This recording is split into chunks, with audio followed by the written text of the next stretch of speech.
demandas y apoyos ingresan al sistema. Supónganse en términos de un voto, en términos de un plebiscito, en términos de movilizaciones callejeras, en términos de como ustedes quieran poner que esos intereses en pugna en la vida comunitaria se hacen oír por parte del sistema político. Participan de ese sistema político. Como ese sistema político es una caja negra, a mí no debe preocuparme cuáles son esas negociaciones, como yo les decía antes, que se están dando en el Parlamento.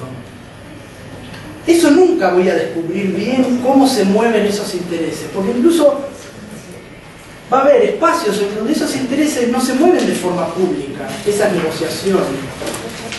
Lo que es generalmente llamado corrupción o política en los márgenes del sistema político. Las políticas del lobby, las negociaciones, las presiones empresarias sobre el sistema político no son siempre transparentes y que uno tiene un acceso inmediato a ellas. Por lo tanto, eso queda dentro de la caja negra. Lo que yo sí puedo ver, dice Easton, para tratar de analizar ese sistema, es ver cuáles son las salidas, cuáles son las decisiones que se toman, los outputs.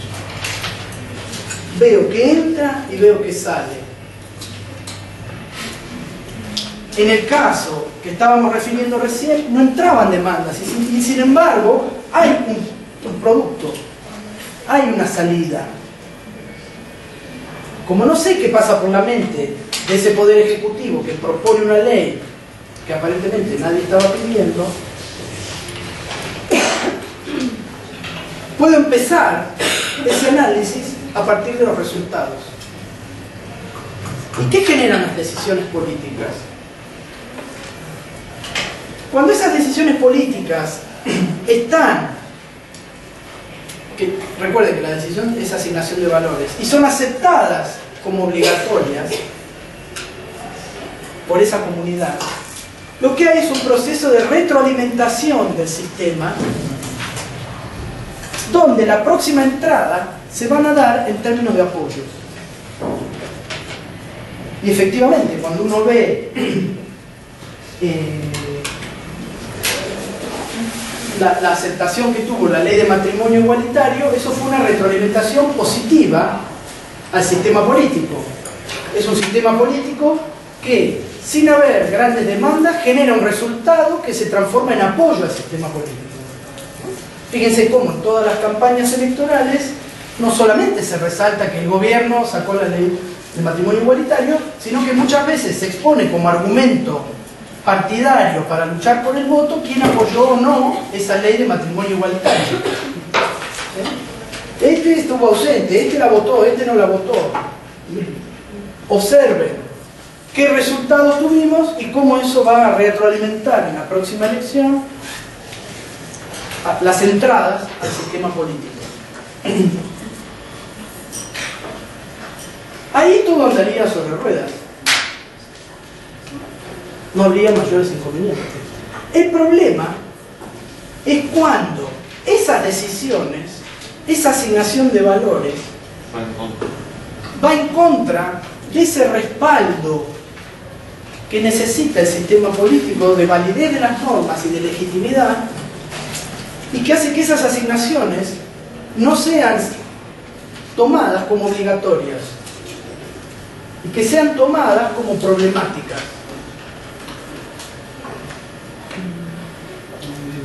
Sistema político que toma decisiones que no son aceptadas autoritativamente, legítimamente, por la población, por algunos partidos políticos, etc. En ese caso, la retroalimentación va a ser negativa. Va a ser negativa y lo que va a generar es un crecimiento de demandas sobre el sistema político. Cada vez va a haber más demandas. ¿Por qué? Porque los resultados no satisfacen esas expectativas que generan pensar que las asignaciones deben ser obligatorias. Por ejemplo, puede ser el impuesto a la ganancia. Bueno, un ejemplo, la ley del impuesto a las ganancias.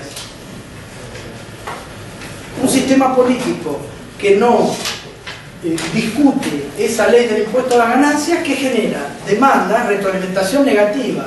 Cada vez más personas reclaman al sistema político que trate ese tema y que cambie esa decisión. Y de nuevo, fíjense que se lo reclaman al sistema político, no es solo al gobierno. No.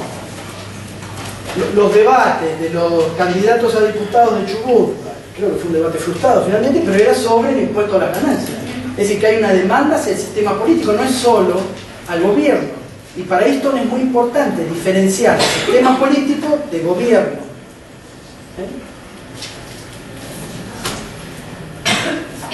Cuando esas demandas, cuando los resultados generan esa retroalimentación negativa y generan más demandas, dice Easton, hay un margen crítico sobre esas tensiones y perturbaciones que hacen que, superado ese margen crítico, el sistema político colapsa. El sistema político se muere. Si estamos pensando en el sistema como un organismo, se muere. O por lo menos cambia de forma radical.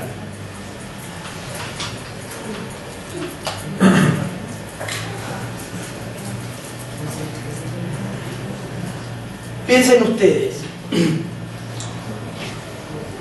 que recién, mientras estábamos ahí afuera, hablaban del ejemplo de la dictadura militar en Argentina del 76 al 83. Pensemos en términos sistémicos ese periodo de la política. A partir de 1980 comienzan a haber cada vez más resistencias a la dictadura militar por parte de sindicatos, partidos políticos. Piensen ustedes que el 30 de marzo del 82 es el primer paro general de los sindicalistas en contra de la dictadura. Es decir, que todas las decisiones de esa dictadura, cuya política económica estaba concentrada en derrotar la inflación, en ningún momento logra frenar los índices inflacionarios. Por lo tanto, uno podría dar esa explicación más economicista, por lo tanto todas las demandas que ingresan al sistema son negativas. Hay una retroalimentación negativa. Ante esa situación aparece la Guerra de Malvinas, que en un primer momento genera una retroalimentación positiva, apoyo, pero cuando se pierde la guerra, otra vez todas esas demandas pasan a ser negativas y ese sistema político de un orden autoritario, represivo, etcétera, se disuelve. No puede mantener el poder. Supera un margen crítico en donde las tensiones y perturbaciones lo disuelven. ¿Qué pasa acá? ¿Cómo se decide la toma de Malvinas? ¿Cómo se decide la estrategia militar? A eso no le preocupa. Eso lo sabrán los que investigan historia militar. A lo que le preocupa es cómo ese sistema político desaparece a partir de la relación que puede haber entre inputs y outputs y la retroalimentación sistémica que eso supone, positiva o negativa. Obviamente que Easton, ¿dónde va a poner el acento? El análisis sistémico va a poner el acento siempre sobre los apoyos que mantengan la estabilidad del sistema. Y no sobre... Es como el biólogo que va a intentar estudiar los animales, ¿para qué? ¿Para que se mueran todos? No, generalmente van a estudiar para que esa especie sobreviva. Los politólogos sistémicos hacen exactamente lo mismo, tratar de que sobreviva ese sistema político, se vaya adaptando a su entorno, a su ambiente y sobreviva.